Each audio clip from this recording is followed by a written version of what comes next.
Hi, everybody. Welcome to the pod. Ah, so I tried recording earlier again, and I'm just sharing you guys with my processes and trying to figure out what is my best way to get into flow. And everybody's way is different. A lot of people say like start drawing, coloring, painting, do anything that gets you in the zone. That's what I've been usually been teaching, but now I've been figuring out what do I want to do. And I haven't specifically been getting a draw to paint or draw, even though I wish I had a ball of yarn and I would have been doing that, but I don't have any yarn left. I used up all my yarn and I would have been crocheting instead to get in the zone. And excuse if there's a lot of background noise from the cars passing by because I'm on a walk and I'm going to get to that in a second. And getting in the zone, it's like when you're in the space where you are doing something mindlessly, but of course with a purpose. It might not feel like you're doing it for a purpose based on what your mind tells you, but it's all for a purpose. And when, and it could be anything from like, for me, it's like washing the dishes. For my partner, it's washing the car. It could be things like that, like very benign, innocuous things. So I'm learning to intentionally harness these states that I get into and what works for me best that feels like ease and flow.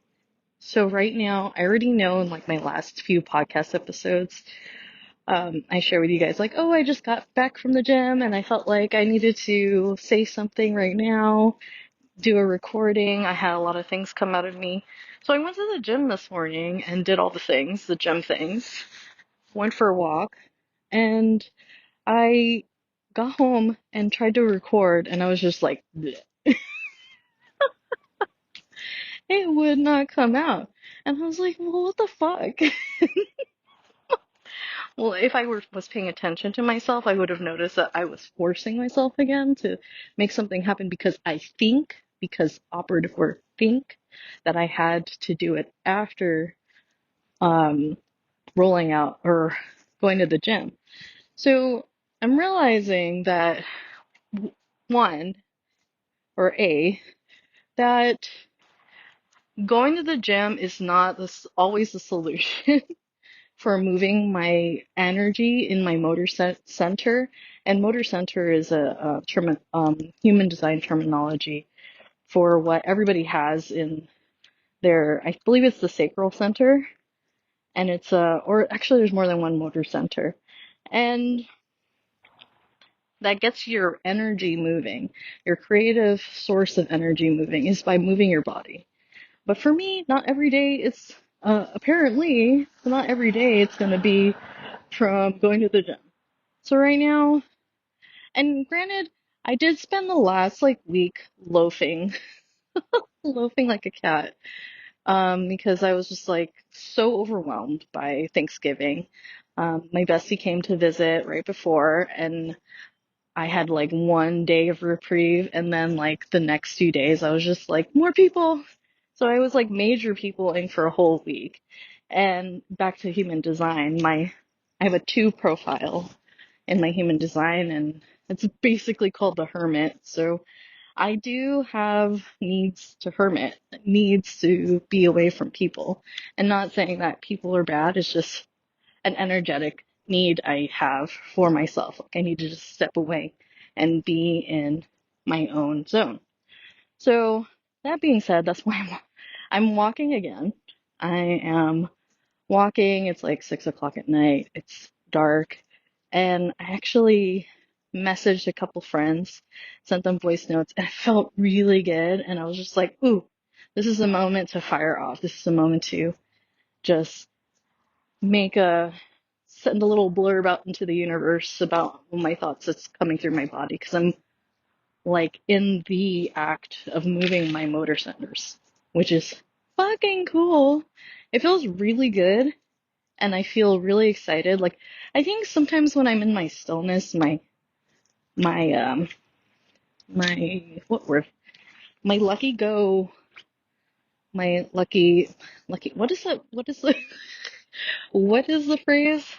Happy go lucky and like energy. It doesn't come through when I'm like in stillness.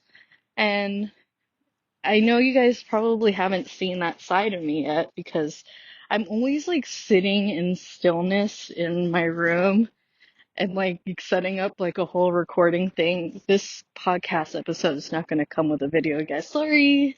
But yeah, I'm always sitting in stillness, getting the whole shebang set up, making sure my hair looks right. And now I'm just talking because talking without worrying about anything else and just doing the fucking thing. And that's another thing about stepping into new and different versions of yourselves when you want to make new things, create a new life. You have to experiment.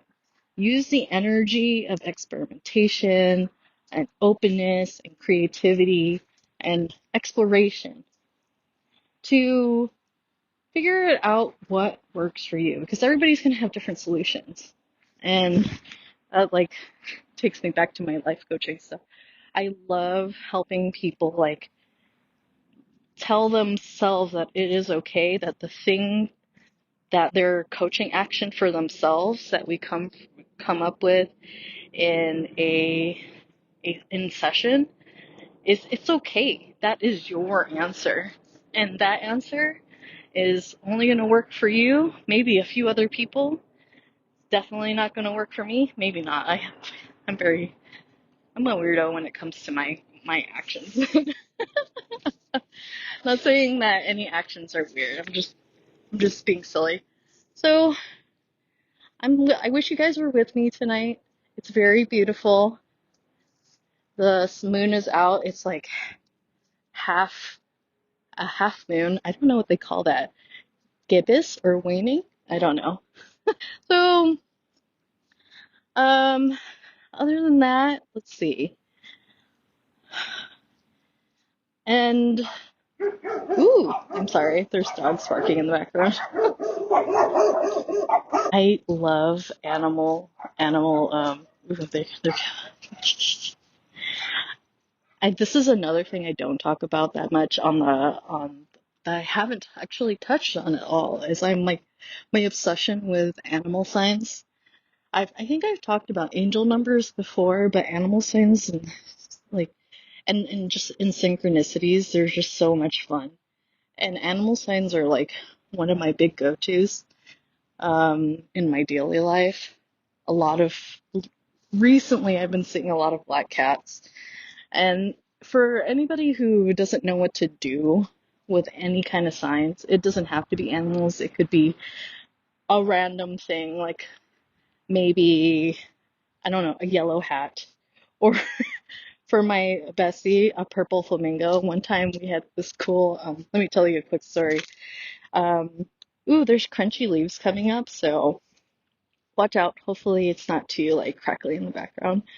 And so one time she wanted to know she was on the right path, and she asked universe out loud. She was like, "Hey universe, if I'm on the right path, show me a purple flamingo."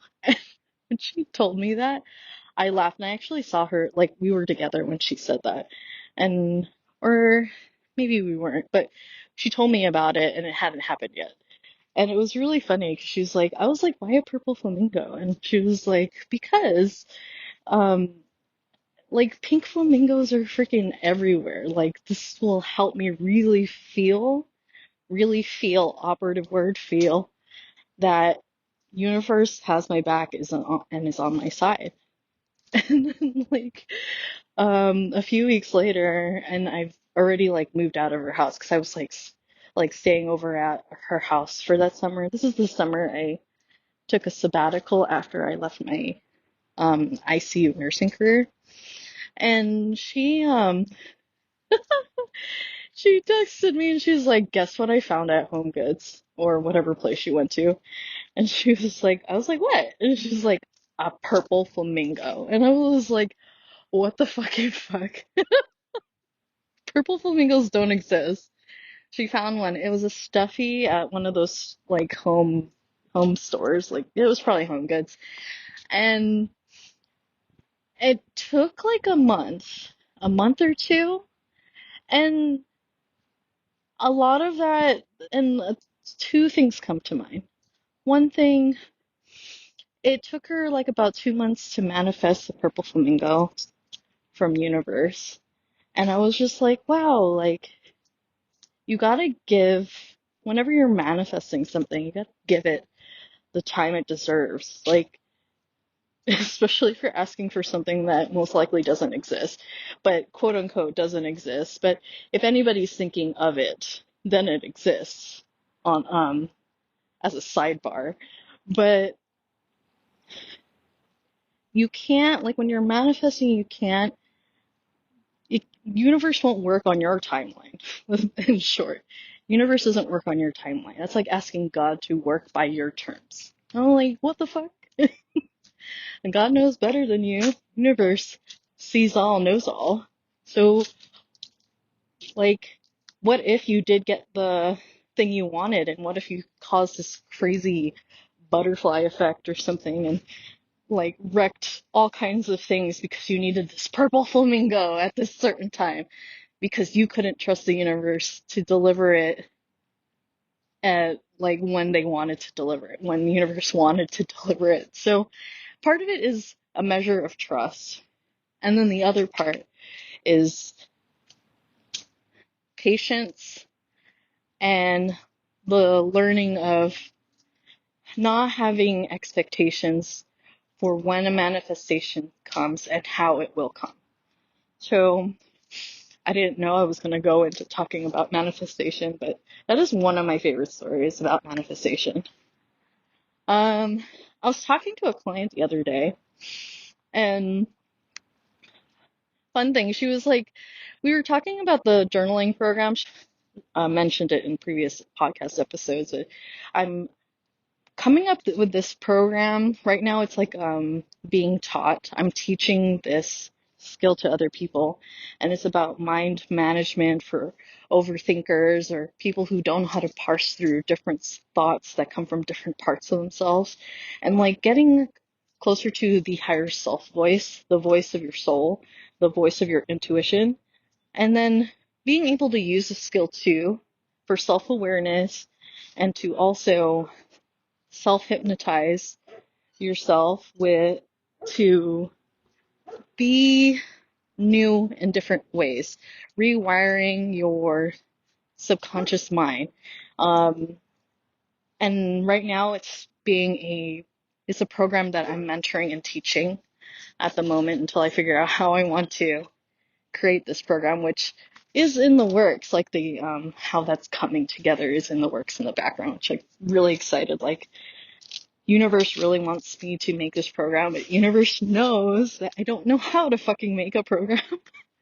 So I'm really excited because the opportunity to learn to create a program is coming up. So, and then I'm learning how to, like, you guys are following me in my journey, and I'm really literally building all my skills for business from the ground up. Like, I'm also learning how to write copy at the same time. So exciting. Lots of developments. And also, this time is teaching me to like take a step back and reflect and slow down. It's like Mercury retrograde and Mars retrograde, and Mars is about action, and when it's in retrograde, things move slower, and Mercury retrograde is about moving slower in action, in communication, in travel. So this time is about slowness and really taking stakes of how far you've come and giving gratitude for how far you have come, giving gratitude to the actions that you have put forth and how different you are from the beginning of the year until now. Like, you are a different person. You just went 365 days ahead in time. If you kept a journaling practice and you look back to the beginning of the year, you will have known or noticed or will know and realize that you are a different person. You do not behave or do the same things. Your ideals and values, your energy is different. Something has changed your mind during this year because we've had like millions of experiences, as many experiences as there are minutes in a day. So give yourself a fucking pat on the back. You are not the same person as you were at the beginning of the year. And it's the same from moment to moment. So, where was I? Oh, yeah. So, my client was saying when I was teaching her about rewiring the brain with journaling hypnosis, and oh, maybe that's what I'll call it, journaling hypnosis. So, journaling self hypnosis? I haven't figured out a name for what this program would be. So, anyways, and she's like, I was telling her the story about my money manifestation when I did money self hypnosis the other day. I think I shared about it in the last episode. I honestly can't remember, but I did. I have been sharing it on Instagram stories. I have been sharing it on. I think I shared it on Substack. I'm pretty sure. And if I did not, I'll make a new episode. And when she was referring to my money manifestation, and she's like, "Is this? Are you teaching me manifestation?" And I was like, honestly, you can call it whatever you want. Call it whatever makes you believe it, because that's what really matters is your belief in it. So if you take a step back, if you believe in scientific support for your beliefs, then lean on that. If you are woo-woo and flowery and out there in the esoteric world, then, and that's how you believe, that's what supports you in believing that this stuff works, then run with that. I personally, this is my personal take on it. It's none of my business on what you believe. My business is helping you take action on what you believe so you can be the best version of yourself. I hope that makes sense. Like, I come to a point and connected with so many people in my whole life that I've realized that so many people have so many different ways of looking at things based on their lived experiences, and it totally makes sense why there's so many perspectives on how, like, why things are this answer and that answer. So, like, it's like really a waste of time to, like, it feels like a waste of time to argue about what's right and wrong. Because if I were that person with their set of experience, with their upbringing, from their culture, with their parents, and with their lived experiences, I would have fucking believed the same thing too, because I would have been that person. But I am myself, and I don't have those shared experiences, or may not have those shared experiences. So sometimes I will not get it. Even like down to the way we speak and the way we understand words, the way we personally give meaning to things will change the whole perspective on whatever the topic it is at hand. So that's my 2 cents on that part. I'm gonna keep these like solo episodes pretty short. I like these little small clips of wisdom. So you guys can follow me. If you guys don't follow me yet, I'm on what the fuck? I'm on a lot of things now. I just started a Blue Sky account. I'm on TikTok if it's still around by January. I have Instagram, all in the show notes. And I finally made an email a few episodes ago for the podcast. So email me there if you guys have anything to share about anything that, like any aha moments, any moments of like inspiration from anything I talk about here. And let me know what you might want to see more of. I won't talk on anything that I don't know or have any context or have any wisdom to share about, because that just wouldn't be fair, giving you like bad information, like making shit up. Okay. But and so that my episode or my podcast reaches more listeners that need to hear these words and feel this kind of energy, like, give a 5-star review if you want to, or don't leave a review at all. You don't have to, but it helps me reach more people. And I love and appreciate you guys, and I'll see you on the next one. Thank you. Bye.